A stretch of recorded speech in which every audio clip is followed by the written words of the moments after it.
É que, mano, agora falando sério, eu acho muito foda, mano, essas questões psicológicas que você leva pra tudo, assim, mano. É uma coisa que eu tava falando pros caras, mano. Tipo, o seu podcast, as suas coisas, você tem que ver na hora que você tá disposto a pensar. É mesmo? Eu sempre achei que era uma puta bobagem. Eu só queria falar bobagem. Mas a bobagem mesmo assim tem que fazer pensar também, se for bobagem, tá ligado? Tipo, até a hora que você fala coisas que você julga que não é... Vai te fazer pensar, sabe? Você sempre coloca um ponto. Ah, isso sim, isso sim. Mas isso é... Tipo assim, isso não é uma técnica, eu quero dizer, mas é um modo de fazer, assim. Sempre existe um ponto de vista por trás do que eu tô falando e não significa que eu concordo com aquele ponto de vista. Mas você vai fazer a pessoa pensar, será que é isso mesmo? Isso é do caralho, tu reconhecer isso, porque isso eu faço mesmo, assim. Ai, caralho, tamo junto.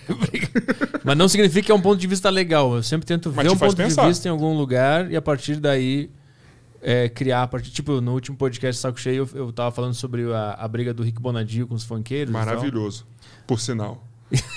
Maravilhoso foi a resposta da galera. O cara que fez o sabão cracrá quer falar pra gente. Não, mas eu defendi ele. Não! Eu defendi. Eu acho que tem que ser defendido mesmo. Eu acho. Sim, qual é o meu ponto de vista em cima da situação? Eu comecei a falar sobre outras coisas e falei sobre funk especificamente. Aí eu comecei a me indagar, porque todo funk fala sobre sexo, né? Sobre putaria, transar, ficar de 4 e tal. Eu tava me apegando especificamente aos funks que falam sobre posições sexuais, não sei o quê. E aí eu comecei a pensar assim, cara, transar é um instinto básico, assim como comer, cagar, dormir. Tipo, cantar sobre transar é a mesma coisa que cantar sobre cagar. Aí ponto de vista, entendeu? Aí eu comecei, em cima disso, comecei a falar. Agora que você falou... Você tinha que trazer o vinheteiro pra ter essa conversa, mano. Meu Deus. Mas que o vinheteiro, ele só... Ele não tem ponto de vista, ele só fala que é uma merda. Mas mas você ia poder discorrer sobre isso, mano. Se o vinheteiro estivesse aqui. Tem um abecedário do funk, não tem? Tipo, do sexo. Cada letra, o cara fala uma... Puta, não faço ideia. Acho que eu já ouvi alguma coisa assim, mano. Aí você falando nisso, é real, mano. Esse cara coloca em tudo, tem alguma coisa porra de sexo, velho. Mas também no abecedário, velho. Né? Assim, eu sendo do Rio, eu te falo assim que é uma realidade. O funk, vamos lá. O funk eu acho que é uma das expressões culturais mais honestas que tem no seguinte sentido. Não tô falando de Anitta. Tu não tá nem pra considerar mais Anitta funk, né, mano? Anitta já virou um pop. Eu tô considerando o pessoal... que ainda frequenta ali a quebrada que nasceu e etc. Então ele... Tipo um Rio das Pedras, né? O cara quando faz um funk proibidão, o cara quando faz falando de putaria, ele tá expressando o que ele vive. Sim, mas aí... É honesto. Aí que tá a minha... Ruim ou não, honesto. A minha burrice. Eu não consigo nem chegar nesse ponto que você tá falando, porque aí pra mim fica muito racional e argumentativo. Como eu gosto da comédia em si, eu só gosto... Acho que pra pegar a comédia, tu não pode racionalizar tanto, né? Se tu pegar... É óbvio que eu tô errado no meu ponto de vista. Aí se tu pegar e começar a dar exemplo, assim, meio que eu não consigo mais fazer, entendeu? Mas tu traz a comédia até pro podcast? Nesse sentido? Sim. De provocação? Sim, o meu Saco Cheio, ele é uma extensão... Nem uma extensão, ele é onde tudo começa, porque quase tudo que tem no meu show eu criei no Saco Cheio. Então, o podcast Saco Cheio, ele é um podcast de comédia.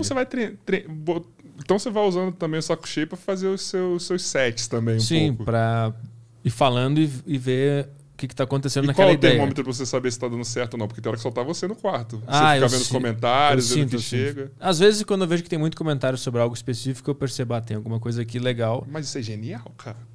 Isso é genial. Tipo assim, se a galera soubesse disso daí, ia tá todo mundo fazendo podcast do mesmo jeito que você, mano. Porque isso é genial, cara. Você consegue saber no seu nicho qual é o limite do que você vai falar ou não.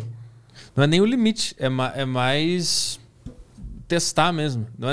Não tem um limite específico, assim.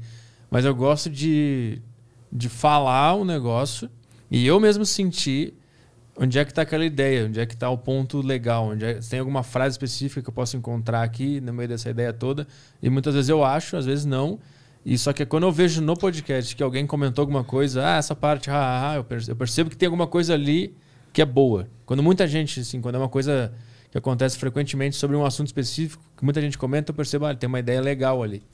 Mas não é limite, porque eu acho que o meu público também nem tem limite. Meu público, eu gosto assim, hein? Meu o público do Petri fique mais aqui também nesse podcast aqui, tá? Eu gosto de vocês, hein? Eu gosto de pessoas assim, viu? Vem com a gente. Então é isso. Ou eu tô sempre testando alguma premissa, algum ponto de vista bizarro, estranho, para criar em cima, ou eu tô falando sobre alguma coisa que tá passando na minha cabeça mais filosófica interna, sobre alguma tristeza. Tem essas duas vertentes que basicamente se resume o podcast Saco Cheio, né? E se sem querer você estoura? Não vai. E se sem querer você estoura? Alguma dessas paradas?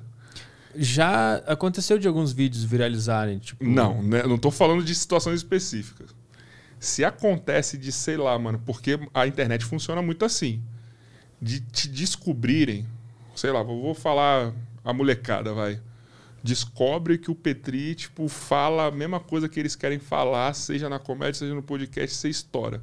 Do nada, seus vídeos, seus episódios começam a bater o mesmo tanto de visualização dos caras aqui. Tem como isso acontecer. Mas vai. Pode ser que seja longe, ok. Mas e se acontecer, mano? Porque assim, eu creio que vai te causar coisas boas, coisas ruins, né? Vai causar mais coisa ruim. Porque você não vai deixar de falar o que você tem que falar.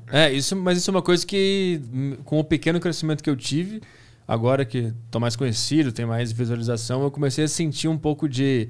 Muita gente não entendendo o que eu tô fazendo, e eu percebi que isso estava me podando um pouco nos últimos podcasts. E eu comecei a ficar muito triste.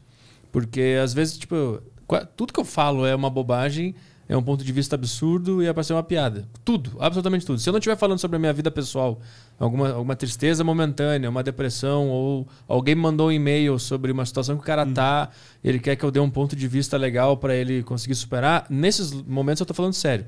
De resto, eu tô sempre falando bobagem. Sempre. Eu nunca sei se eu tô certo, se eu tô errado. Só que quem não te conhece não Então, tá ligado disso. E aí, quando começou a ter mais público, muita gente acha que eu tô fazendo uma declaração sobre o que eu acho.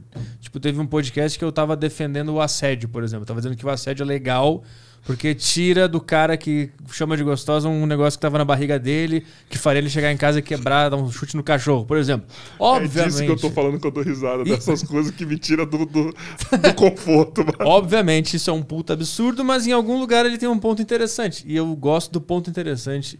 Se eu conseguir justificar o assédio de uma forma que o cara pense, caralho, filho da puta. É uma coisa que o Mal fala, né? É. O Mal fala assim, se tem um tema nota 8... Sua piada tem que ser tipo nota 10 ou o seu ponto tem que ser nota 10, né?